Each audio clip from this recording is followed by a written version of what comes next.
सबसे पहले real reporter news पर खबरों का सिलसिला शुरू करते हैं मुंबई महाराष्ट्र से ही। नमस्ते, मैं हूं Ajay Sahni. Star real reporter news के मेरे पेज पे आप सभी का स्वागत है। और मुंबई महानगर के उपनगर बोरीवली की एक दर्दनाक घटना का वर्णन करने जा रहे हैं जो कल घटित हुआ। आप लोगों को बताना बहुत ज़रूरी है कि मुंबई वैसे तो हादसों का शहर है। यहाँ दिन और रात मिलाकर न जाने कितने हादसे हो जाते हैं जिनके बारे में बहुत बार तो बहुत सारे लोगों को पता ही नहीं चलता, लेकिन कुछ है जो पता चल जाता है और कुछ ऐसे साधन सुविधाएं आ गई हैं जिससे कि पता चल जाता है। बोरीवली प्लेटफॉर्म पर जो कल हुआ, लोगों ने देखकर हैरान रह गए, लोग दंग रह गए। लोग सीसीटीवी फुटेज में वह दृश्य भी रिकॉर्ड हो गया, सोशल मीडिया पे वो वायरल भी हो रहा है। पल भर की चूक और लापरवाही ने खत्म कर दी जिंदगी, और ऐसे लापरवाहियों से यहाँ पर प्रतिदिन न जाने कितने लोग हादसे का शिकार हो जाते हैं। आप लोग बताते हैं कि मुंबई में चलती ट्रेन पर चढ़ने और उतरने के चक्कर में होने वाले हादसे लगातार बढ़ते भी जा रहे हैं। फिर भी लोग संभल नहीं रहे हैं, समझ नहीं रहे हैं, क्योंकि यहाँ पर एक्स्ट्रा ऑर्डिनरी स्पीड का भी वजह है। मुंबई बहुत गतिमान शहर है, बहुत तेज शहर है। अन्य जगहों की अपेक्षा यहाँ पर हर चीजें, चाहे वो बस हो, चाहे वो रेलवे की सुविधा हो, चाहे वो जो भी संसाधन है, वो बहुत तीव्र हैं, बहुत फास्ट सर्विसेज हैं। इसलिए भी हादसा होता है। यहाँ की सड़कें बहुत व्यस्ततम होती हैं, लेकिन जरा सी खुलती हैं तो यहाँ की गाड़ियां हवा से बातें करती हैं। उस बीच लापरवाहियां आपको नहीं करनी है, बस यही के सब कारण बनता है। ताजा मामला मुंबई के बोरीवली रेलवे स्टेशन के सामने से आया है। यहाँ चलती हुई ट्रेन से उतरने के चक्कर में एक रेल कर्मचारी प्लेटफॉर्म गैप में गिर पड़ा और ट्रेन की पटरियों के नीचे आने के कारण उसके कई टुकड़े हो गए। यह दर्दनाक हादसा सीसीटीवी फुटेज कैमरे में भी दर्ज हुआ और सोशल मीडिया पर रन भी कर रहा है। बोरीवली जीआरपी से मिली जानकारी के मुताबिक यह घटना गुरुवार शाम को बोरीवली स्टेशन के प्लेटफॉर्म नंबर 1 पर हुई है। दोस्तों, मृतक रेलवे का कर्मचारी है और बांद्रा से निजामुद्दीन एक्सप्रेस ट्रेन पकड़कर बोरीवली आया। इस ट्रेन का स्टाफ यहां नहीं था। सोचिए, वो कर्मचारी है, फिर भी इतनी बड़ी लापरवाही कैसे कर गया। आम नागरिक होता, यात्री होता तो एक बार समझ में आ रहा है, लेकिन उसकी बदमाशी देखिए पहले। अब वो कर्मचारी है तो उसने हल्के में ले लिया ट्रेन को। ऐसा लगा कि उसकी रिश्तेदारी हो गई ट्रेन से, ट्रेन उसके साथ कोई हादसा नहीं करेगी, उसकी पटरियां उसके लिए फूल बिछा देंगी। ऐसा नहीं हुआ। आपको बताएं कि बांद्रा से निजामुद्दीन एक्सप्रेस ट्रेन पकड़कर बोरीवली आया। इस ट्रेन का स्टाफ यहाँ नहीं है, लेकिन चलती ट्रेन से उतरने का शख्स ने प्रयास किया। हालांकि प्लेटफॉर्म पर पहला कदम रखते ही वो लड़खड़ा गया और ट्रेन के नीचे गिर पड़ा। वह जिस जगह पर गिरा वहां प्लेटफॉर्म और ट्रेन के बीच में गैप कुछ ज्यादा था और शख्स संभलने की जगह सीधे पटरियों पर जा गिरा। अब आपको बताएं कि यहाँ हादसे किस तरह होते हैं, कितना हो जाते हैं, आप लोगों को पता चलना चाहिए, जिससे कि आप लोगों के जीवन में शायद हादसों से बचने का कुछ मंजर मिल सके। रेलवे से हुए हादसों के चलते साल 2018 में मुंबई के 2981 लोगों ने जान गंवाई। क्या सुने आप लोग? 2018 में भैया यहाँ पर 2981, यानी सोचिए मात्र 19 लोग कम, सीधे 3000 में। और हम तो कह रहे हैं कि 3000 पार कर गया होगा। कई जगह का तो खबरें नहीं आया होगा शायद, इसलिए शायद ये लोग छूट गया है। और 3349 लोग घायल हुए। ये तो मरने वाले थे, 3000 में 19 कम, 2981 लोग। घायल लोगों की संख्या सुनिए, 3349, दोनों को जोड़ लीजिएगा।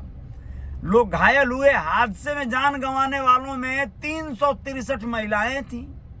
सबसे ज्यादा 1619 यात्रियों की मौत पटरी पार करते समय हुई है। अब आप लोगों को बताएं कि साल 2017 में मुंबई रेल हादसों में कुल 3014 यात्रियों की मौत हुई थी, जबकि 3345 घायल हुए थे। मध्य रेलवे में घायलों में 1933 यात्रियों की मौत हुई थी, जबकि 1920 घायल हुए थे। वहीं पश्चिम रेलवे में 1048 यात्रियों की मौत हुई थी और 1429 घायल हुए थे। तो ये आंकड़ा है एक रेलवे के द्वारा दिया गया और यहाँ रेलवे पुलिस के द्वारा दिया गया। लेकिन अब आप लोग समझिए कि किस तरह से इस तरह से हादसा हो रहा है, जहाँ वहाँ पर लोग सजग क्यों नहीं हो रहे हैं। जरा भी लापरवाही ट्रेन के साथ मत करिएगा, आप लोगों से निवेदन है। ट्रेन में आप ट्रेन का स्टॉपेज नहीं है, आप मत उतरिएगा। वो अपने आप में उसका इतना प्रेशर होता है कि जैसे ही आप प्लेटफॉर्म पर उतरते हैं ट्रेन अपनी ओर खींचती है आपको। और अगर आप बहुत कभी कभी भाग्यशाली रहे या बड़का भूपति रहे तो बच जाएंगे शायद, लेकिन अगर भैया जरा भी चूके तो ट्रेन है, वो घायल भी होंगे तो जिंदगी बर्बाद हो जाएगी, बच भी जाएंगे तो इस तरह तोड़ मरोड़ कर रख देगी वो कि फिर उसके बाद आप किसी काम के नहीं रह जाएंगे। चलिए कोई नहीं, अब आप लोगों को एक और जानकारी दे दें। सी फोर्ट सर्किट से जुड़ेगा रायगढ़ किला। मुंबई वैसे भी महाराष्ट्र का एक ऐसा शहर है जहां से बड़ा अच्छा एक तरह का परिदृश्य है। यहाँ पर एक से एक अलौकिक इतिहास के दस्तावेज हैं। आप लोगों को बताना चाहेंगे कि छत्रपति शिवाजी महाराज के वंशज सांसद संभाजी राजे छत्रपति ने महाराष्ट्र सरकार को दिया प्रेजेंटेशन, कहा इससे बढ़ेगा टूरिज्म। क्या है मामला पूरा समझिए। एक ऐतिहासिक किले के महत्व को बताते हैं। 40 किलोमीटर के दायरे में 6-7 महत्वपूर्ण किले आते हैं। इन सभी को सी रूट से जोड़ने की तैयारी परियोजना कार्य चल रहा है। छत्रपति शिवाजी महाराज का राज्याभिषेक जिस रायगढ़ किले में हुआ था उसे सी फोर्ट सर्किट टूरिज्म से जोड़ने का बहुप्रतीक्षित प्रेजेंटेशन छत्रपति शिवाजी महाराज के वंशज सांसद संभाजी राजे छत्रपति ने हाल ही में महाराष्ट्र सरकार को दिया है। उन्होंने बताया कि रायगढ़ किले के दुर्गराज के साथ ही पूरब का जिब्राल्टर कहा जाता है। इस ऐतिहासिक महत्व वाले किले के 40 किलोमीटर के दायरे में 6-7 महत्वपूर्ण किले आते हैं। इस तरह दुर्गराज रायगढ़ किले को मुंबई स्थित गेटवे ऑफ इंडिया के समुद्र के रास्ते जोड़ने की योजना है। आपको बताएं कि देश विदेश में 19 फरवरी को छत्रपति शिवाजी महाराज की जयंती मनाई जाती है। आज ही के दिन आज उनकी जयंती मनाई जा रही है। पूरे मुंबई में, महाराष्ट्र में जगह जगह जो मराठा हैं वो लोग पूरा भव्य तरीके से महाराज की जयंती मना रहे हैं। इस अवसर पर छत्रपति शिवाजी महाराज के प्रत्यक्ष वंशज सांसद संभाजी राजे छत्रपति, जो उनके वंशज हैं यानी उनके नाती पोते और मतलब कुछ वंश जैसे वंशावली चली आ रही है उनकी, वो सांसद हैं वर्तमान में।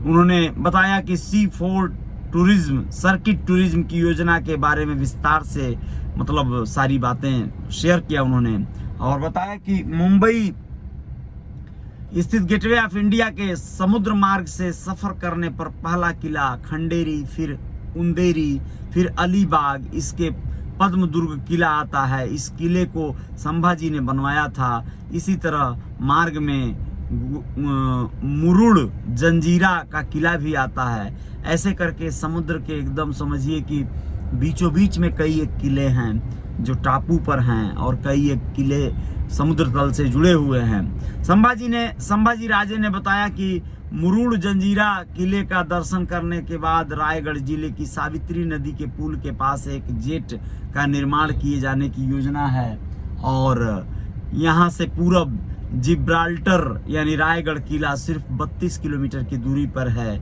इस तरह रायगढ़ किला गेटवे ऑफ इंडिया से सी रूट से जुड़ जाएगा। इससे सबसे महत्वपूर्ण बात यह है कि इस सारे किलों को एक दिन के सफर में टूरिस्ट द्वारा देखा जा सकता है। यह बात जो है शिवाजी छत्रपति महाराज के जो वंशज हैं सांसद संभाजी राजे छत्रपति उन्होंने बताया। उन्होंने कहा कि यदि केंद्र और राज्य सरकार टूरिज्म को बढ़ाने के लिए आगे विजय दुर्ग और सिंधु दुर्ग किले को भी इस सी फोर्ट सर्किट टूरिज्म से जोड़ सके। इस पूरी योजना को यूनिक योजना बनाते हुए संभाजी राजे ने कहा कि इतने सारे किलों को समुद्री रास्ते से जोड़ने व अनुभव करने का पहला अलग ही रोमांच होगा।